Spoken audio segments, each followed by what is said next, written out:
Good evening. He was on his way to school but never made it. An 11-year-old boy rushed to hospital after being struck by a transport truck in North Etobicoke this morning.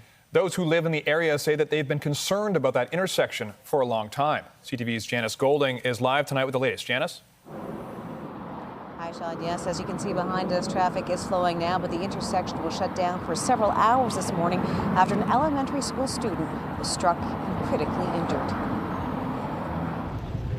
Toronto police collision reconstruction experts inspect a tractor-trailer that struck an 11-year-old boy en route to school. It's awful. It's awful. I'm sorry about what happened to kids, and hopefully the kids doing good and fine. That's a sad story. That's all I can say to them. Sorry. It was 8:50 a.m. when officers were called to the intersection of Albion and Beatty Avenue north of the 401, following reports someone had been struck by a transport truck. The truck was northbound in the curb lane, and as he was approaching Beatty Avenue, the individual, who's a 11-year-old child, entered the intersection, was struck by the trailer of that vehicle. Police say the child was in a group crossing Beatty on the west side of Albion when the accident happened. Surveillance video showing that he was in the walkway or close to it at the time he was hit. There's a gap between where the cab ends and the trailer begins. It's a very small gap, but it looks like at this point it seems to be that the individual, our 11-year-old child, entered the roadway just as the cab passed his location, thus being struck by the trailer itself. The child was rushed to Sick Kids Hospital in critical condition. They have to deal with getting called. The kids are at the hospital, emergency, especially when it comes to tractor-trailer. So it's not easy. That's a devastating damage. Some area residents we spoke to say while the incident is upsetting, it also doesn't come as a surprise. Someone getting hit, car getting hit. They've actually had that bus shelter over there taken out a couple times, the one on this side. It's all the time. They just actually drive around here is crazy. The truck's driver remained on scene, and police say the vehicle will undergo a mechanical investigation. Anybody could well appreciate being stricken a child with their vehicle, at fault or not. The fact that they're involved in that would be extremely traumatizing. We've offered services to not only the victim himself, their families, but the driver as well. It's an incident like this that really strikes the community and strikes a chord and reminds us of how critical road safety truly is. Meanwhile, a letter was sent to parents of the boys' school saying, "We understand a number of students witnessed this accident, and social work staff were at school today to support students and talk about what they saw or heard about the accident. These supports will continue to be available as long as needed." It also asked parents to review street and traffic safety with their children and to remind kids how important it is to be aware and alert at all times. The investigation is ongoing and no charges have been laid. At last check, police say the little boy was still in critical condition. Reporting live from Janice Golding, now back to Michelle. Thank you, Janice. And in a separate incident this morning, a pedestrian was rushed to hospital after being struck by a vehicle near Bathurst and Eglinton. The CTV News chopper was over the scene at Burton Road after the crash around 7:20 a.m. The victim was taken to hospital with serious but non-life-threatening injuries. Police say the driver remained on scene. Moving on, it's a massive inconvenience for thousands of people trying to get around the city. A track-level fire has shut down subway service on Line 2, and TTC officials say the repairs could take into next week. CTV's John Woodward is live tonight at Jane's Station with the latest on the disruption. John.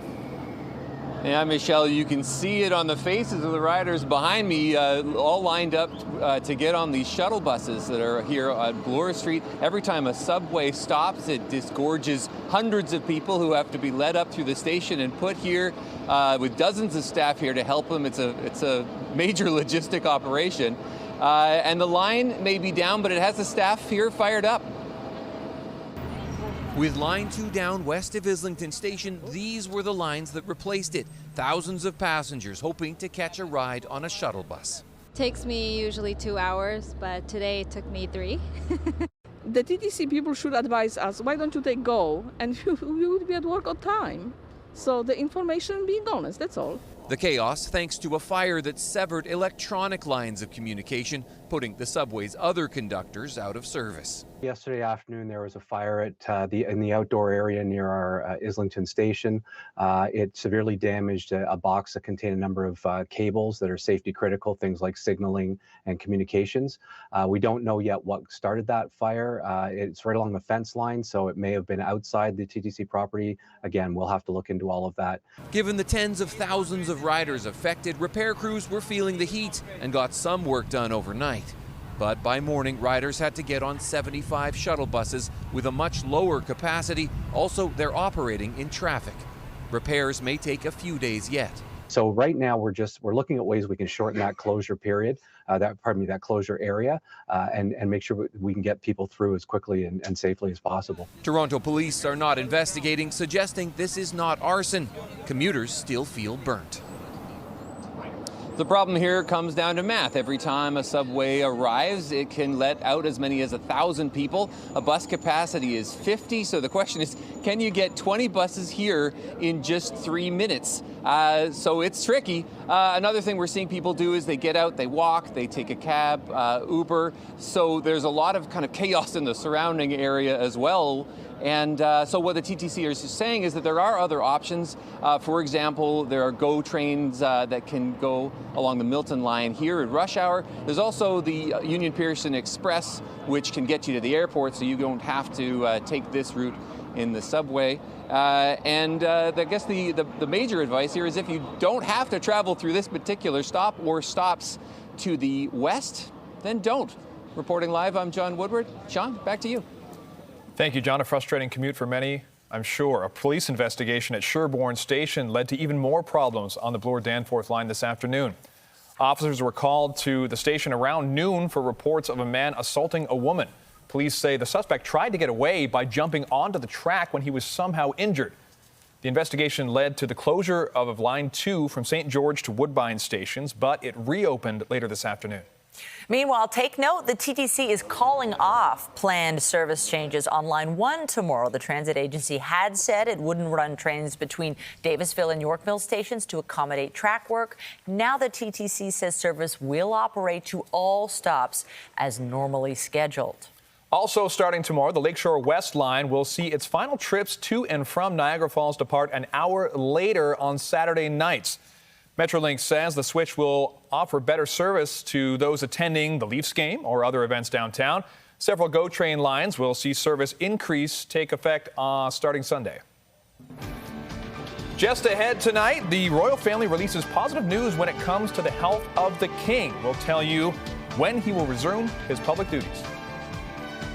But first, let's talk weather on this Friday. Live look this hour. Beautiful blue sky persists, hopefully brightening your day. Clouds and rain, they are coming for our weekend. But fortunately, we got a clear evening and night. Jessica Smith is here with a look at the current conditions. It isn't too warm, but if you're in the sun, it feels nice. It's nice if you're in the sun and you have the right layers on. The sun's a bit deceiving this time of year because it's not quite that warm outside just yet, but at least we got into the double digits. But we're keeping an eye on the system here, set to bring a really soggy event as we head through your Saturday, Sunday, Monday, Tuesday, and probably your Wednesday as well. But for now, we're appreciating the sunshine and the clear sky. Temperature-wise, it's not terrible, but we're not quite where we should be when it comes to those seasonal averages. Over towards Pearson through the island, lots of sun, but we're still looking at that breezy easterly flow to the wind. Tonight, right on par for where we should be. It gets even nicer into the weekend, but that rain is coming. I'll break it all down in just a few minutes. Right now, send it back to Michelle. Thank you, Jessica. Just months after flirting with the idea of becoming a Blue Jay, baseball's highest paid player arrives in Toronto. We're live at Rogers Centre as the Dodgers get set to take on the Jays. Peterborough police say a 32-year-old man is dead after an early morning shooting. Around 5 a.m., officers were called to a home on Crystal Drive. They say they found the victim suffering from gunshot wounds, and he later died in hospital. Investigators say a suspect fled the scene and they deployed canine units and drones to try and track them down. Those initial efforts weren't successful, but police say they've got some leads. At this point in the investigation, the police have identified a suspect that is responsible for this offense, and we're currently searching known locations in the city of Peterborough for that person. Police say the suspect and the victim knew each other. 2 nearby schools were put into hold and secure, and area residents were advised to stay in their homes as the initial search took place. Those precautions were lifted as investigators determined the situation was isolated. They're asking anyone with information to please get in touch. Back here in the city, a woman has been charged after a police horse was allegedly struck during a protest last month. 61-year-old Mariam Al-Nazar is facing a handful of charges, including assaulting a peace officer. Police say this happened March 30th near Gerrard and Parliament. It's alleged a woman intentionally hit the horse with a flagpole. The horse did not sustain any injuries.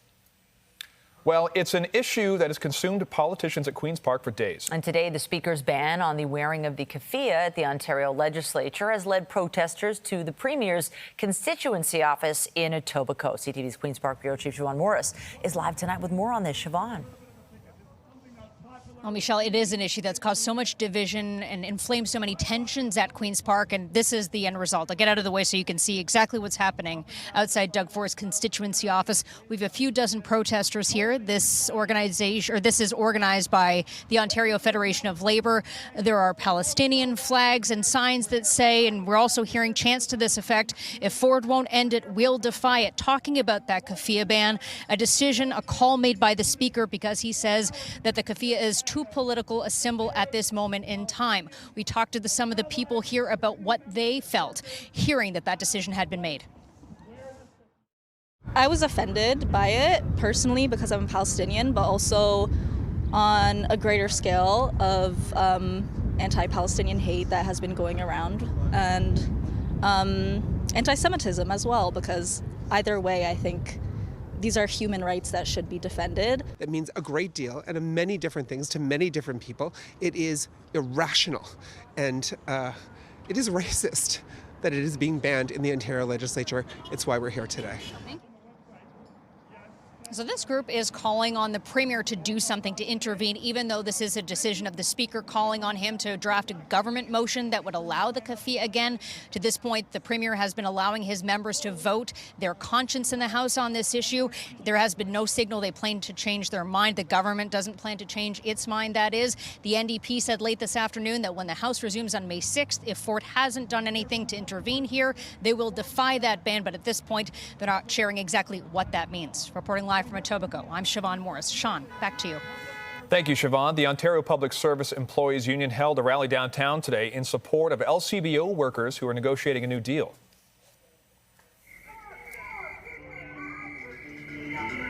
Union members marched on Front Street near the Metro Toronto Convention Centre, where OPSU is holding a three-day convention.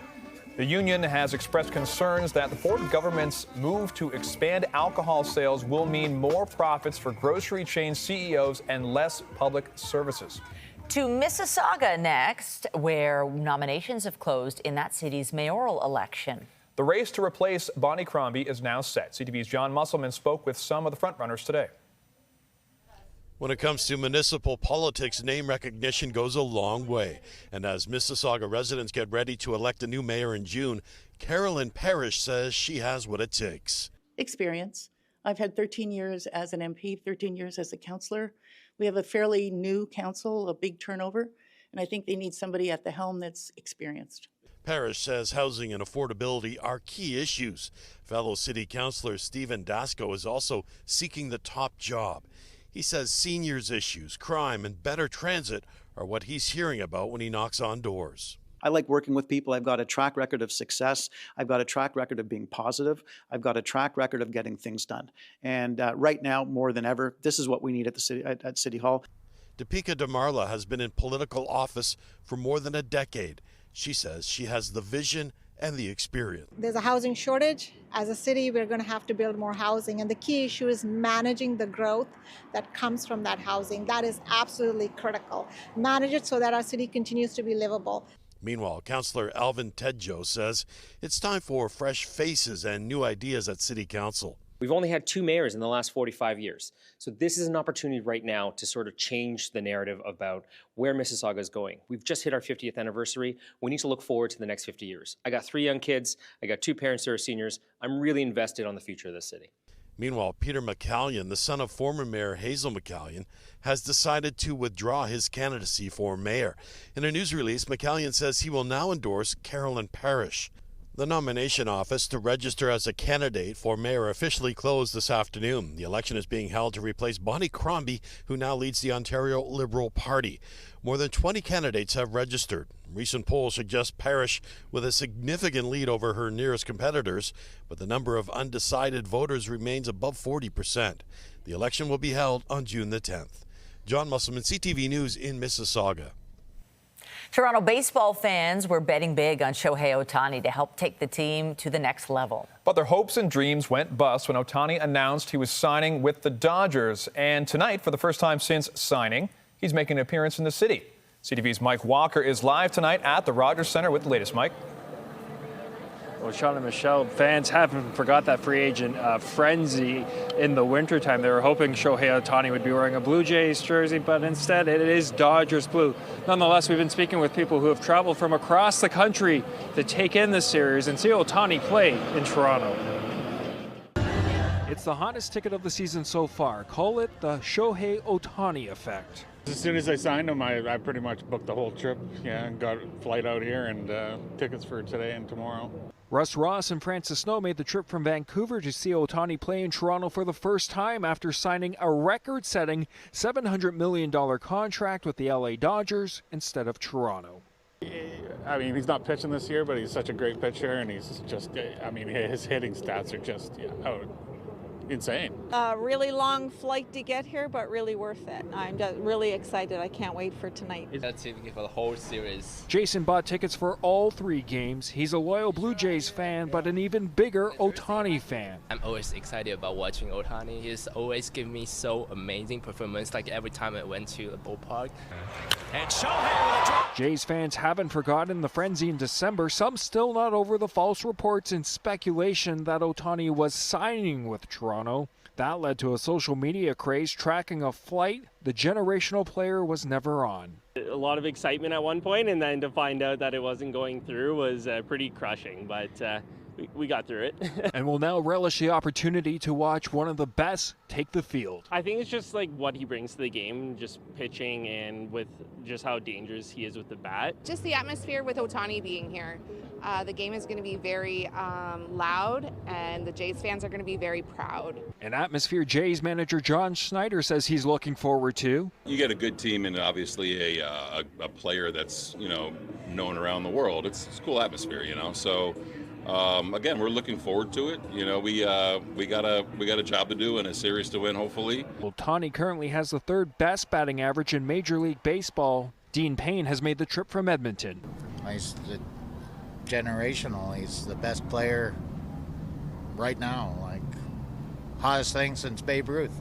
And some fans are conflicted about who they will be cheering for. He's just really good, and we're in left field, so we're hoping to get some home run balls from him. I want to see him fumble the ball numerous times, fall on his butt, have the Jays kick his butt. And no doubt the Blue Jays are hoping to pull off a big win tonight against Ohtani and the Dodgers and put an end to that 3-game losing streak. At last check, there are still limited tickets available for this 3-game series.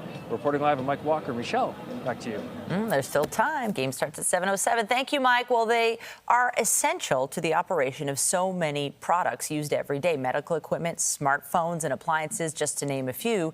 And today, Canada's manufacturing capacity for semiconductors received a major financial boost. We're positioning Canada as a leader in semiconductor and quantum research. In a world that's changing fast and that's increasingly uncertain and even unstable, this work is more important than ever. The federal government is spending nearly $60 million to help fund IBM Canada's semiconductor packaging facility in Bromont, Quebec. The province is offering almost $39 million in loans. Officials say the funding will help create 280 jobs in the region. King Charles will return to public duties next week following his cancer diagnosis. Doctors say the monarch is making good progress after treatment and a period of recuperation. CTV's Heather Wright reports. Nearly 3 months after revealing the king is fighting cancer, an update today from Buckingham Palace. The king will shortly return to public-facing duties after a period of treatment and recuperation following his recent cancer diagnosis, the palace said in a statement. Adding their majesties remain deeply grateful for the many kindnesses and good wishes they have received from around the world throughout the joys and challenges of the past year. This is a really positive update from the palace. And I remember the last time we had an update on a Friday from the royal family, it was, of course, the Princess of Wales talking about heart cancer diagnosis, but this is something completely different. This is positive news from Buckingham Palace about King Charles III and the fact that he is going to be out and about public-facing, doing public engagement. In February, the palace announced the 75-year-old king had been diagnosed with an unspecified form of cancer that was detected in tests after he underwent a corrective procedure for an enlarged prostate. While King Charles continued with official state business, including audiences with the British Prime Minister and small meetings, he postponed most public engagements as he underwent treatment. While the palace has not revealed what kind of cancer King Charles has or how much longer those treatments will last, they say doctors are pleased with his progress so far. I think we have to read a little bit between the lines and see that the palace is essentially saying things are going well enough that he can return. And I think he'll probably take on more and more as time goes on. It will be, of course, dependent on how he feels. And of course, the scheduling of his treatment, which I think will take priority over public duties. To mark his return to public engagements, the King and Queen will visit a cancer treatment center on Tuesday, where they will meet with doctors and patients. Heather Wright, CTV News, Toronto. In the Middle East, there was a renewed effort today to restart ceasefire talks as an Egyptian delegation met with their counterparts in Israel. They were looking to push through an agreement with Hamas and avert an Israeli offensive on the city of Rafah in the Gaza Strip, and to seek a return of the remaining Israeli hostages. Israel reportedly had no new proposals to make, but said it's willing to consider a limited truce in which 33 hostages would be released. That is instead of the 40 previously discussed. The spread of anti-war protests across the United States has not gone unnoticed by the Biden administration. The U.S. Secretary of State was asked about that today. It's a hallmark of our democracy that our citizens make known their views, their concerns, their anger at any given time. And I think that reflects the strength of the country, the strength of democracy. In New York, hundreds of people converged on the streets outside Columbia University, many holding Israeli flags and chanting for the hostages to be released.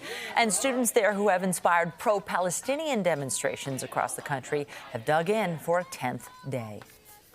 The Canadian government is detailing how more of the money allocated to help Ukraine will be spent. $3 million will go toward the production of drones in Ukraine. The financial assistance is being made in collaboration with the United Kingdom.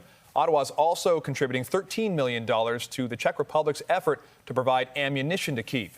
The money is part of $500 million in military support pledged by the Trudeau government last year.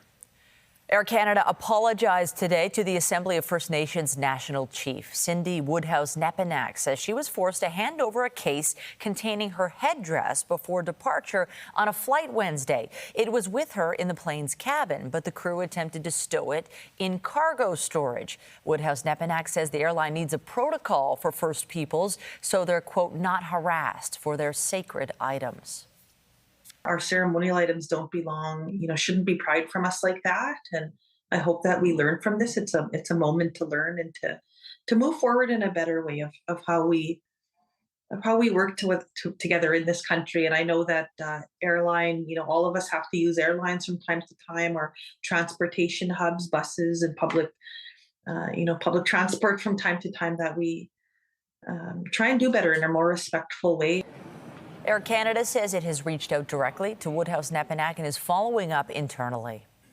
Canada's transportation regulator says it's making progress. Still, the backlog of complaints about compensation claims against airlines has hit a new high.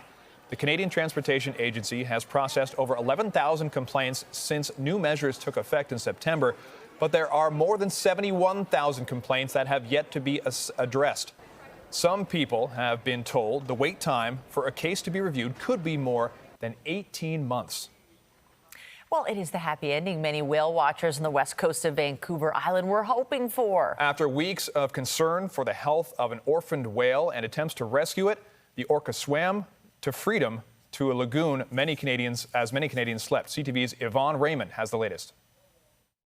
The whale is proving her strength. Swimming free under the Zabelos Bridge, a team has spent weeks trying to encourage her through. The community in the remote area of Vancouver Island has been fondly watching the 2-year-old Biggs killer whale since her mom died on a sandbar in late March. The Ahadasat First Nation says a small group of witnesses was there for the surprising turn of events. The chief says they had spent the evening feeding Shohei. Then at high tide, around 2:30 a.m. local time, she swam out of the lagoon on a star-filled night by herself and down the inlet toward open ocean. Chief Simon John says events like these have a deeper meaning, and the timing of her departure will be thought about, talked about, and felt for generations to come. I am so very pleased. This is just fantastic news. And I love it when animals show us humans just how resilient and cognitive aware that they are. For weeks, the world has been captivated by the attempts to reunite the orca with its family pod. Fisheries and Oceans, local First Nations, marine mammal veterinarians and experts have pooled their knowledge, planning and attempting rescues to reunite the orca with her family. It has a lot to learn. It would have learned all of that information from its mom. If the animal encounters family members who will effectively adopt it, I think that will probably be the brightest hope for the future that we have for this creature. A Hattasad's chief says patrols are being stepped up on the Canadian West Coast today. Proactive measures are in place to ensure the orca doesn't come in contact with other humans or boats. And there's hope her calls are now heard by family. Yvonne Raymond, CTV News, Victoria. Coming up, planning on hitting up a park this weekend. The city has opened seasonal facilities early this year, speeding up the annual process to turn on the taps. The details just ahead. And I'm Pat Foran. Coming up on Consumer Alert this weekend, many people will be starting their spring cleaning, from windows to floors to changing furnace filters. It's time to get ready for the warm weather. Experts share some cleaning advice to help your home shine. I'll have my reports just ahead. This weekend, we see a return to seasonal, but we also see the return of some rain. So we're watching for some showers, even the risk of thunderstorms as we kick off our weekend. Not a wash of a day. There is a break into the late evening, but it's a soggy weekend overall. Coming up, I'll break down your forecast, show you the rain, show you the warmth that is on the way. I'll have all those details coming up right after the break. And stay with us. We have another great night of shows for you right here on CTV.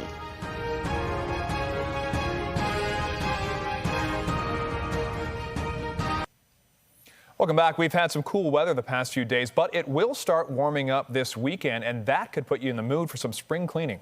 It's that time of year, whether you have windows to wash, floors to scrub. Experts weigh in on the best ways to work smarter, not harder. I like the sounds of this. Pat Foran's here with Consumer Alert. Hey, Pat. Thanks, Michelle and Sean. When it comes to cleaning products, there are hundreds to choose from, but there are really only a few that you need. Consumer Reports has their top picks, as well as some advice on how to get your home ready for the warmer months ahead.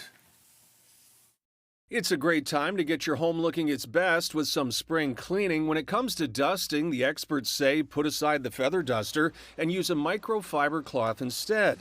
Try to match the cloth to the job. Soft, fluffy ones are absorbent and best for holding dust, which minimizes the potential to scratch surfaces. Don't drench your cloth with a cleaning solution. It should only be slightly damp so you don't leave any liquid behind. Consumer Reports says for a multi-purpose cleaner, a top choice is Mr. Clean Clean Freak. For glass, it's Sprayway Glass Cleaner. For hard-to-reach places, consider a lamb's wool duster. Vacuum your duster after each use. It will help remove debris trapped in the fibers. Because you can't toss lamb's wool into a washing machine, hand wash the duster occasionally and let it air dry before storing. When it comes to TVs and computer monitors, you don't want to use household cleaning products or sprays on their screens. If you do, you could do permanent damage. Instead, a better choice is an electrostatic cloth. An angled broom is best for sweeping dust from floors and corners. Instead of using a dustpan that leaves that dust line where the pan meets the floor, consider using a handheld vac to suck up the debris. When it comes to vacuuming floors, here's another tip. When cleaning hardwood floors, be sure to vacuum in a crisscross pattern, which will help suck up any dirt that's embedded in the crack. And make sure your vacuum brush is at the right height. It should touch the top portion of the carpet. While you're cleaning, you may also want to remember to change your furnace filter to get ready for air conditioning season. A dirty furnace or air conditioning filter can release particles into the air. Window air conditioners also have a filter that should be cleaned before you turn on the AC, and if you have an air purifier, they also have a filter that may need to be cleaned or changed. Taking these steps can help your family breathe easier. And if you're cleaning windows outside, they can be hard to reach, and you don't want to fall off a ladder, you may want to consider buying a window cleaning kit. There are some that come with an extension pole, window scrubber, and a squeegee. On your side, I'm Pat Foran. If you have a consumer story idea, email us at alert@ctv.ca. Now to another side of the season, the City of Toronto is opening up some of its water facilities at its parks ahead of schedule this year. As of today, 80% of seasonal park washrooms are open to the public, following work by city staff and the mayor there that started April 15th. Mayor Olivia Chow stopping by Woodbine Beach to celebrate the milestone, noting this marks the earliest ever opening for these facilities. It's not anything extra.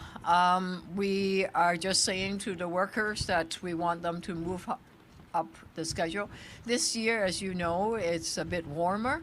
April has been warmer, so it allows us to open it a bit earlier. The city had set a May 3rd deadline for most park washrooms to be open. Next, all splash and spray pads should open for the season by May 17th. And by May 24th, all standalone water fountains at city parks should be operational. We are firmly into spring now. Yes, we're talking about absolutely beautiful pads today. You know, we're talking about opening by the May long weekend. It will be warmer by then, but it was a little cool today, right, Jess? A little fresh. You know, you still needed to have a layer on. You know, I went outside very briefly to my car without a jacket, and it was a mistake. But that's okay. You learned your lesson. We're in that really transitional time of year where we go from frost advisories literally 24 hours ago to humidex values as we head in towards the end of our weekend. It's just that time of year you have to dress for everything. Weather is brought to you by Train, the most reliable heating and cooling brand. It's hard to stop a train. Lots of sunshine out there, but it's breezy. It's a little fresh as we get through the end of our day, but much closer to seasonal. We've had a bit of a changeable week, right? Temperatures cool enough the last few nights that we had frost advisories. That changes tonight, and we're only getting warmer as we head into the weekend. We're at 12 right now, 16 through Windsor, 14 out through Ottawa. Northern Ontario already seeing a bit of a warm up. We're going to see a bit of a ridge in the jet stream, and this warm southern air kind of overtake us, bringing temperatures well above seasonal as we head in towards the next kind of 5 to 7 days, but comes at a bit of a price. For now, though, it's clear, very seasonal for us here in the city. We should be at 6. We'll sit at 7. The kind of outlier is going to be areas along that eastern shoreline of Lake Huron and Georgian Bay. So Goderich and then down towards London, they're a little bit warmer already. Into the day tomorrow, spot on for where we should be. Beautiful, but we are looking at rain. It's not a wash of a day, but it is going to be a soggy start. This is a line of showers that's really been building up as we've made our way through the last kind of 24 or 48 hours. And it will push in as we head overnight tonight and into the day tomorrow. If you have driving plans early on, give yourself extra time. That's when the rain is at its heaviest. This evening, though, not too bad as we get in through it. But tomorrow morning is when the rain starts for us, just kind of after 6 a.m. And then it's heavy at times, along with the risk of some thunderstorm activity. No weather alerts in place just yet, but that could change very quickly as we head into the day tomorrow. The good news, and there is good news, into the afternoon, we do get a little bit of a break, maybe even some late day sunshine. It is brief, and another round of showers rolls in as this kind of settles into a multi-day rain event. Temperature-wise, we are pushing this warm air. All those yellows, those oranges, indicative of that warmer air. And as we settle in towards the end of the weekend, we're into the 20s. We had frost advisories last night, and then we're into the 20s by the end of the weekend. Temperature-wise, tomorrow, seasonal for the high, above for the low, and then we stay into the 20s right throughout, well, almost the end of April into the beginning of May. Spotty showers throughout your Sunday, your Monday, but it's really warm outside. And we kick off the month of May pretty nice, 20 degrees. So as we settle up April, we settle into May. Sean, it'll be pretty nice. Pretty nice. Sounds good. Also tonight, a first in this country in the quest to tackle chronic back pain. An Ontario man given a new lease on life after minimally invasive surgery assisted by a spinal robot.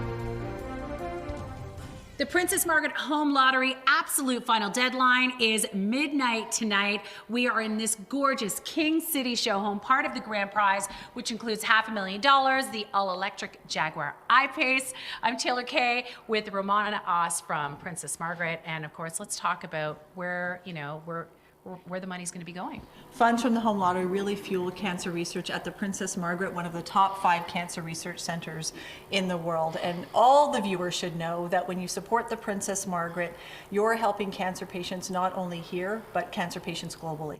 And let's talk about the other prizes, because there are over 20,000 prizes, right? That's right. So we've got a home in Blue Mountain. Total prize package is valued at $3.3 million.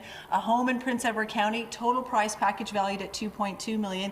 We've got cars, vacations, Bali, Croatia, Hawaii, you name it, we have it. And of course, people can add on the 50-50, and maybe I could tell everyone let's see where we're at. So we are at a whopping $7 million. Last program, our jackpot exceeded $7.5 million. Winner will currently take home $3.5 million. The deadline is midnight tonight. You can help us achieve that $7.5 million again. Yes, let's beat it. All right, and let's talk about this gorgeous show home we're at. It's huge. It's huge. Let's talk about the top 3 things you love about it, Ramona. Okay, I love the lanai, beautiful 3-season space, screened in space where you can enjoy time with friends and family. Absolutely love the gourmet kitchen, always the heart of the home, perfect for entertaining. And let me think, maybe the lower level, there's a wonderful theater room. You can imagine the Leafs filming, Leafs play. There we go, yeah, of course. Yeah. And if there's a popcorn machine, I am there. Again, the absolute final deadline for the Princess Margaret Lottery is midnight tonight. Get your tickets. Chronic back pain affects nearly 8 million Canadians, and an Ontario hospital has become the first in the country to perform a new procedure aimed at offering relief. Surgeons carried out a cutting-edge and minimally invasive spinal surgery with robotic assistance. I'd have occasion where I would even fall down. Couldn't feel my leg. It eventually came to the point where I had to come into ER and get some immediate attention. London resident Dave Mayan says in early 2023, his chronic back condition led to sciatica in his right leg and worsening pain. About a year later, he was the first patient in Canada to receive surgery assisted by a special spinal robot at London Health Sciences Centre. Neurosurgeon Victor Yang says the high-tech help eliminates the need for a second surgery or added discomfort. We may actually get to it from 2 different directions, from this direction from the back and from the sides. So traditionally, we can do this by moving the patient on the operating table. With robotic technology, we're able then to perform the surgery going at this direction and at this direction without shifting the patient. As for Mayan, he was home within a few days but remains in recovery. He says he no longer takes his mobility for granted. Health experts said do not do it, but it appears many Ontarians who viewed this month's solar eclipse did so without proper eye protection. An Ontario Association of Optometrists says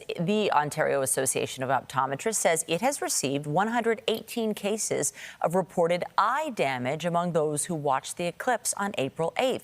The conditions reported include inflammation of the cornea, dry eyes, and photochemical retina injuries.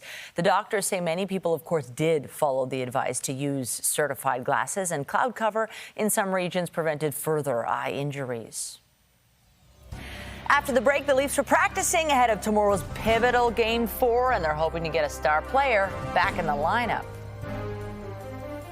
Catching up with a rap icon. Ice Cube is keeping busy with his ventures on and off the stage. Our conversation with him on the next CP24 Breakfast, where Toronto gets its everything every morning.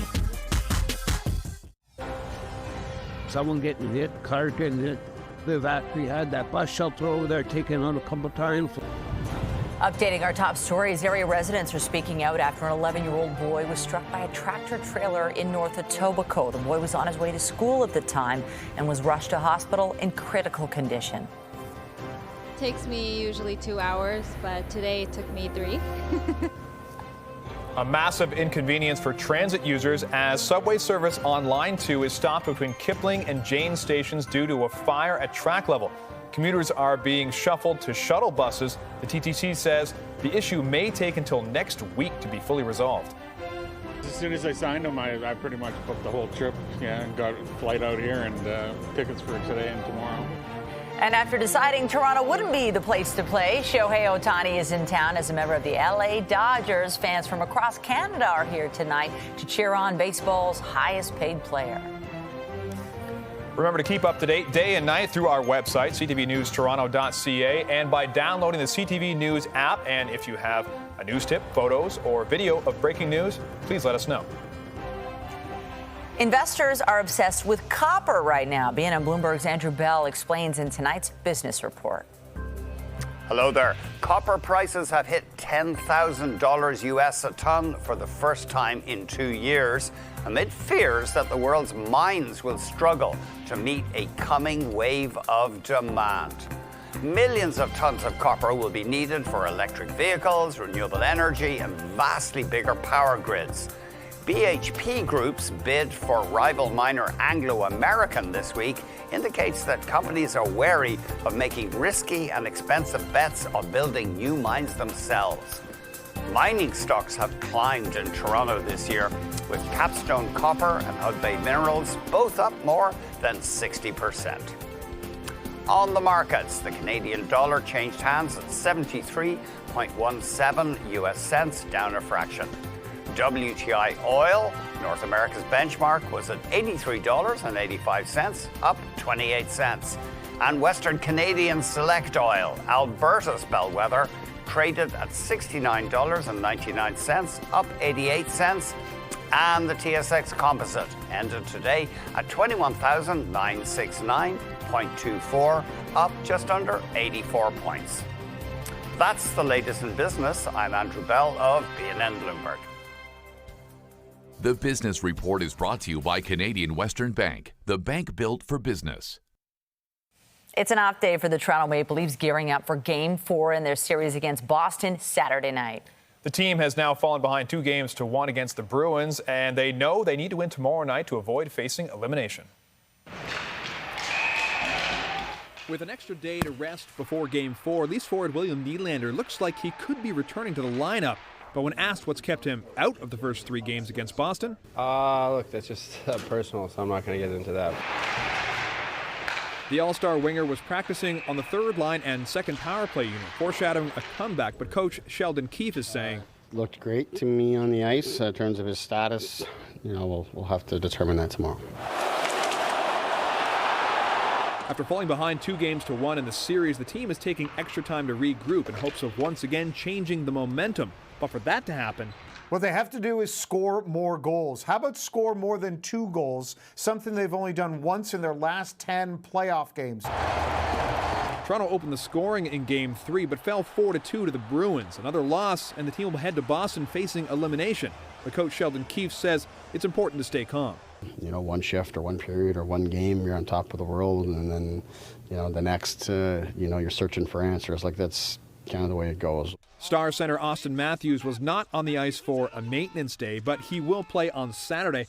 As for Nylander, when asked what will be the hardest part of getting back, he says, nothing. Why not? Because I've been skating and everything. I'm fine. Game time for what seems to be yet another must-win is tomorrow night at 8 o'clock. Meanwhile, the NHL announced today the 2024 draft lottery will take place May 7th. The San Jose Sharks have the best odds of landing the #1 overall pick with an 18.5% chance. Chicago has the second best opportunity at 13.5%, and Anaheim rounds out the top 3 at 11.5% chance. There are 3 Canadian teams in the top 10. Montreal has an 8.5% chance of picking first. Ottawa sits at 6.5%, and Calgary 5. The draft is June 28th and 29th in Las Vegas. It's set to be an exciting weekend for local fans of horse racing.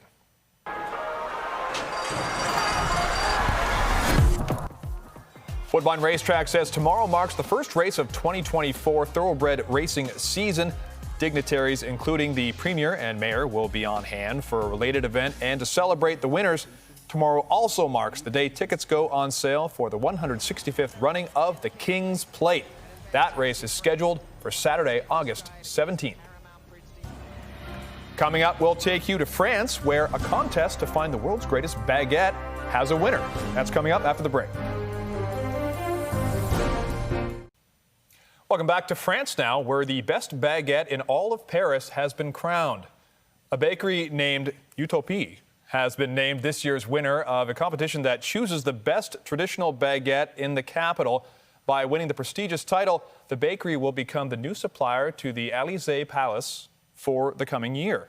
The baguettes are judged according to 5 criteria: baking, taste, odor, airy structure, and appearance. Michelle, I feel like that's more your strong suit to say all the words I just said. You said that perfectly. It was Perfect Stop. French. Perfect French. Maybe not perfect weather, but we're going to enjoy it anyways. We are looking at a little soggy weather rolling in, but we had Pat's story earlier talking about spring cleaning. Maybe a good weekend to go up to the cottage and begin that process. It'll be mild out there. Yeah, there's a little rain, but it's pretty outside, right? If you're heading out to Maple Leaf Square tomorrow night, you'll get a break from the active weather to be pretty mild.